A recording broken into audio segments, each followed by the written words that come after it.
संविधान सुरक्षा संघर्ष समिति इस यात्रा के आयोजक हमारे बड़े भाई पंकज उपाध्याय जी,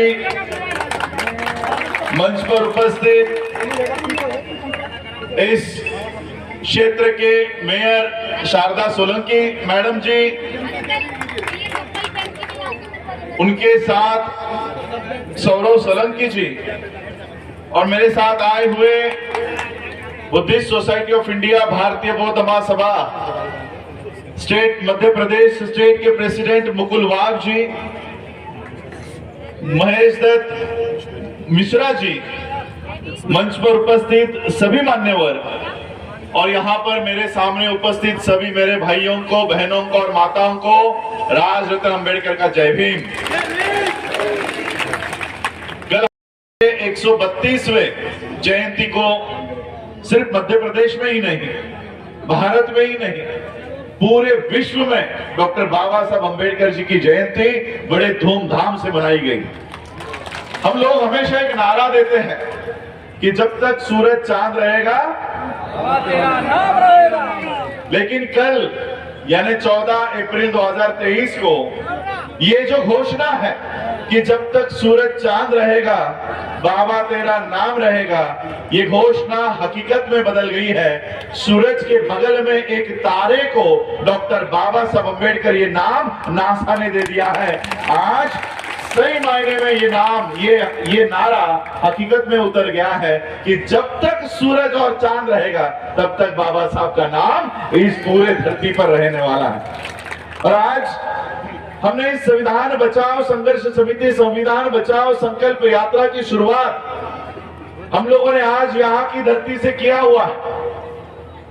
मैं मुकुल जी से बात कर रहा था कि जिस तरह से राहुल गांधी जी ने इस देश में यात्रा निकाली, उसी तरह से जिस तरह से गांधी परिवार का यह दायित्व बनता है कि जब इस देश का लोकतंत्र खतरे में है तो इस लोकतंत्र को बचाने के लिए अगर गांधी परिवार रास्ते पे आ सकता है तो इस देश का संविधान बचाने के लिए अंबेडकर परिवार भी रास्ते पे आने के लिए तैयार है।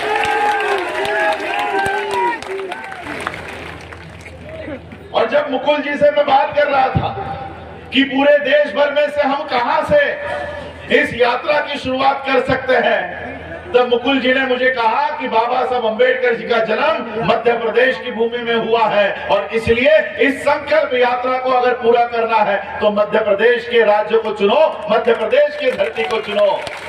पंकज जी से बात की और हार्डली 4 दिन का समय दिया क्योंकि मेरे पास भी समय नहीं होता। मैं मेरे ख्याल से पिछले 4-5 दिनों से घर नहीं गया हूं पंकज जी। कल एयरपोर्ट के नजदीक में एक छोटा सा होटल करके हम वहां रुके, सुबह नहाकर यहाँ आपके यहाँ है, अब यहाँ से निकलूंगा, कल और प्रोग्राम में जाऊंगा, 19 तारीख को कनाडा जाऊंगा और वहां से फिर जून में वापस आऊंगा। लेकिन आज हम यहाँ से इस संकल्प यात्रा की शुरुआत कर रहे हैं। पंकज जी ने हमें ये बताया कि भले हमारी पार्टियां अलग अलग हो, भले हमारे संगठन अलग अलग हो, लेकिन इस देश में बाबा साहब अंबेडकर जी का नारा था कि मैं ना पहले हिंदू हूं, ना मैं पहले मुसलमान हूं, ना पहले बौद्ध हूं, ना सिख हूं, मैं इस देश का भारतीय हूं। उस हिसाब से हम आपके इस संकल्प को यहाँ की धरती से शुरुआत करके दे रहे हैं। जोहरा की धरती से हमने इस संकल्प यात्रा की शुरुआत की है। बाबा साहब की जयंती मनाई, 365 दिनों में एक दिन बाबा साहब की जयंती मनाई जाती है 14 अप्रैल के दिन। 14 अप्रैल को हमने धूमधाम से बाबा साहब की जयंती मनाई अब हमारा काम है जो अधिकार बाबा साहब ने दिए हैं उन अधिकारों को बचाने के लिए बाकी के 364 दिन अभी हम लोगों को काम करना होगा। वही मैं सही मायने में बाबा साहब का अनुयायी ठहराएगा। नहीं कहूंगा justice Joseph, justice Gogoi, justice Chelameswar, इस सुप्रीम कोर्ट के, भारत के सुप्रीम कोर्ट के टॉप मोस्ट 4 जजेस, भारत के लोकतंत्र के, भारत के सुप्रीम कोर्ट के इतिहास में पहली बार वो सुप्रीम कोर्ट के कंपाउंड में आकर उन्होंने प्रेस कॉन्फ्रेंस ली और प्रेस कॉन्फ्रेंस लेकर जज लोगों ने कहा कि देश की लोकतंत्र, देश का लोकतंत्र खतरे में है, इसे बचाओ। ये मैं नहीं कह रहा हूं। लोकशाही, आप लोग लोकतंत्र बोलते हो, लोकशाही बोलते हो? क्योंकि लोकशाही हमारे महाराष्ट्र का वर्ड है, मैं सोचा आप लोग लोकतंत्र बोलते होंगे। लोकशाही, तो इस लोकशाही को बचाने के लिए इस देश के सुप्रीम कोर्ट के सबसे बड़े बड़े जजेस ने प्रेस कॉन्फ्रेंस लेकर भारत के जनता को बताया कि देश का लोकतंत्र, लोकशाही खतरे में है, इसे बचाओ। इतना बरेली के बाजार में झुमका नहीं गिरा, उतना मोदी के राज में मीडिया गिर चुका है।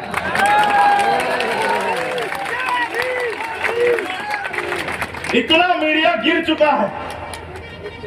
दिन भर जैसे इस देश में तीसरा आदमी ही नहीं रहता, बस 2 ही लोग, अमित शाह, नरेंद्र मोदी, अमित शाह, नरेंद्र मोदी, अमित शाह, नरेंद्र मोदी। नरेंद्र मोदी आम कैसे खाते हैं? काट के खाते हैं कि चूस के खाते हैं? ये खबरें हैं टीवी के ऊपर, ये खबरें हैं। अब वो आम कैसे खाते हैं, इससे हमारे जीवन मर्रा की क्या सवाल से जुड़ा हुआ है? नफरत फैलाई जा रही है। सर बता रहे हैं मीडिया के माध्यम से नफरत फैलाई जा रही है। जब लोग रोजगारी की मांग कर रहे हैं तो ये शिवलिंग का मुद्दा उतार देते हैं। तो मैं ये सारी बातें, इस सबको पता है, मैं इसके ऊपर बात नहीं करने आया हूं। मैं ये पूछने आया हूं कि पूरा देश आपके हाथ में है, संसद आपके हाथ में है, सुप्रीम कोर्ट आपके हाथ में है, प्रशासन आपके हाथ में है, मीडिया आपके हाथ में है, पूरा देश आपके हाथ में है, फिर आपको संविधान हटाने की जरूरत क्या है? संविधान का कौन सा आर्टिकल है जो इस देश के संसद को काम करने से रोक रहा है? बताओ मुझे, कोई आर्टिकल रोक रहा है? अरे काम तो आप अपनी मर्जी से ही कर रहे हो। बाबा साहब ने ऐसा संविधान बना दिया कि आज उनके बनाए संविधान के वजह से हम हवाई जहाज में बैठते नहीं, हवाई जहाज उड़ाते हैं, हवाई जहाज उड़ाते हैं। जिन बाबा साहब अंबेडकर जी को संविधान बनने से पहले कीचड़ का पानी पीने के लिए इस देश में मजबूर किया गया था, बाबा साहब अंबेडकर जी ने ऐसा संविधान निर्माण किया कि आज बाबा साहब अंबेडकर जी के संविधान की वजह से हम ये बिस्लरी का पानी पी रहे हैं। ये 395 आर्टिकल की किसी किताब को हटाने की बात नहीं चल रही, किसी किताब को नष्ट करने की बात नहीं चल रही। बाबा साहब ने जो आपको ये संविधान की व्यवस्था बनाकर दी है, इस व्यवस्था को वो मिटाने की बात कर रहे हैं। पहले के वक्ताओं ने कहा कि हमें इनके खिलाफ लड़ना होगा। ये चंबल की धरती है, बागियों की धरती है, हम भी बागी हैं। बाबा साहब अंबेडकर जी ने हम लोगों को लड़ने का एक इतना अच्छा संवैधानिक तरीका दिया है कि हमको बंदूक उठाने की भी जरूरत नहीं है, हमको लाठी पत्थर उठाने की भी जरूरत नहीं पड़ती। बाबा साहब जाते जाते इतनी बड़ी ताकत हमारे हाथ में देकर गए हैं। इतनी बड़ी ताकत, कौन सी ताकत है पता है वो आपको? इस देश का प्रधानमंत्री हमने देखा होगा, आज इस देश में, कल उस देश में, परसों उस देश में, हमेशा हवा में उड़ता है ना? हवा में ही, पैर जमीन पर पड़ते ही नहीं थे, जमीन पर पैर पड़ते ही नहीं थे। बाबा साहब आपको ऐसी ताकत देकर गए कि हवा में उड़ने वाला प्रधानमंत्री एक दिन नीचे उतरता है और आपके पैर पकड़ता है। उस ताकत को लेने के लिए, ये ताकत और कोई नहीं, वोट की ताकत बाबा साहब आपको देकर गए हैं, वोट की ताकत देकर गए हैं। इस ताकत को सही मायने में पहचानो, सही मायने में पहचानो। इस ताकत का गलत इस्तेमाल करोगे तो गलत लोग हावी हो जाएंगे। बाबा साहब अंबेडकर जी के दिए हुए वोट के अधिकार को आप शराब के ऊपर बेचोगे।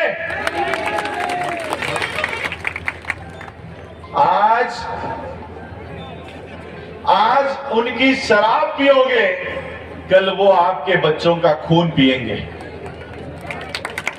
कल वो आपके बच्चों का खून पिएंगे।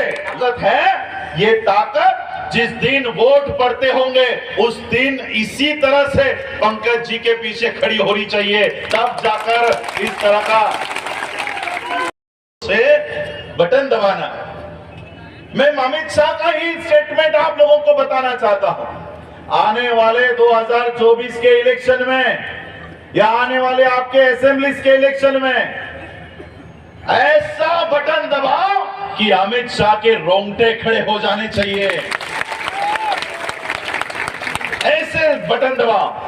और इसलिए ये संविधान बचाओ संकल्प यात्रा हम शुरू कर रहे हैं मध्य प्रदेश की धरती से, पूरे भारत में और भारत से विश्व में जाएगी। भारत के संविधान को, मूलभूत अधिकारों को बचाने के लिए आज अडानी का जिक्र निकला। मैं आपको एक छोटा सा उदाहरण देना चाह रहा हूं। देखो देश में कैसा काम हो रहा है, कितने घंटे काम करते हैं हमारे प्रिय प्रधानमंत्री जी? 18 घंटे। सोचो 18 घंटे काम कर करके अडानी 7वें क्रमांक से दूसरे क्रमांक पर पहुंच गया। 24 घंटे पे काम करते तो पता नहीं कहां चला जाता। और उसी 18 घंटे में भारत कहां चला गया पता है? इकोनॉमिक्स का कोई स्टूडेंट यहां बैठा होगा तो वो पकड़ लेगा मेरी बात को बराबर, क्या मैं बोल रहा हूं। जीडीपी पता है? जीडीपी जब इस देश में लॉकडाउन था, तब इस देश का जीडीपी -32 पॉइंट पर चला गया था, -32। इतना नीचे भारत की अर्थव्यवस्था गिर गई थी, भारत की अर्थव्यवस्था धड़ाम से नीचे जा रही थी। और उसी समय अडानी जैसा आदमी 7वें क्रमांक से दूसरे क्रमांक पर पहुंच रहा था। यानी देश खाई में जा रहा है और अडानी ऊपर जा रहा है। सोचो, अगर जिस देश का देश अगर नीचे जा रहा है तो देश के नागरिक भी नीचे जाने चाहिए, पर देश नीचे जा रहा है और अडानी ऊपर जा रहा है। यह हमारे अडानी जी के दोस्त की कृपा है जो संसद में बैठे हैं, जो अडानी को पूरा देश बेच रहे हैं। आज मैं जिस एयरप्लेन से बैठकर आया, मुंबई में छत्रपति शिवाजी इंटरनेशनल एयरपोर्ट के नाम से वो एयरपोर्ट जाना जाता है। अब शिवाजी महाराज का नाम हटाकर वहां पर अडानी एयरपोर्ट हो गया। अडानी एयरपोर्ट, अहमदाबाद अडानी एयरपोर्ट, सारे एयरपोर्ट्स के नाम महापुरुषों से हटाकर अडानी एयरपोर्ट हो गए। रेलवेज अब प्राइवेट रेलवेज चलने लग गई। तो ये देश की हालात है। वोट की व्यवस्था को हटाने की बात करती है।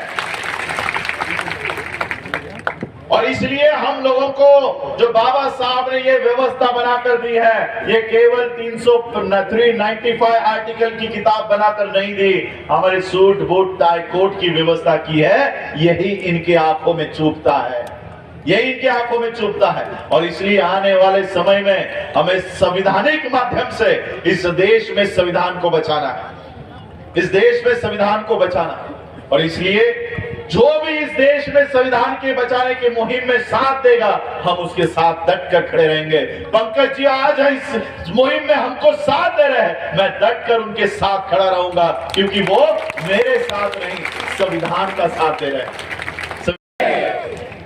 बाबा साहब के संविधान को बचाने के लिए एक नहीं, हजारों राज रत्न इस देश में कुर्बानी देने के लिए तैयार है। और इसका आगाज आज इस धरती से हम कर रहे हैं, मध्य प्रदेश की बाबा साहब के जन्मभूमि से, जहां पर बाबा साहब का जन्म हुआ। वहां से हम ये संकल्प लेकर चल रहे हैं कि जिस संविधान के माध्यम से बाबा साहब ने हमको सूट बूट टाई कोट की व्यवस्था दी, उस व्यवस्था को बचाने के लिए हम जी जान लगा देंगे, लेकिन बाबा साहब का संविधान मिटने नहीं देंगे।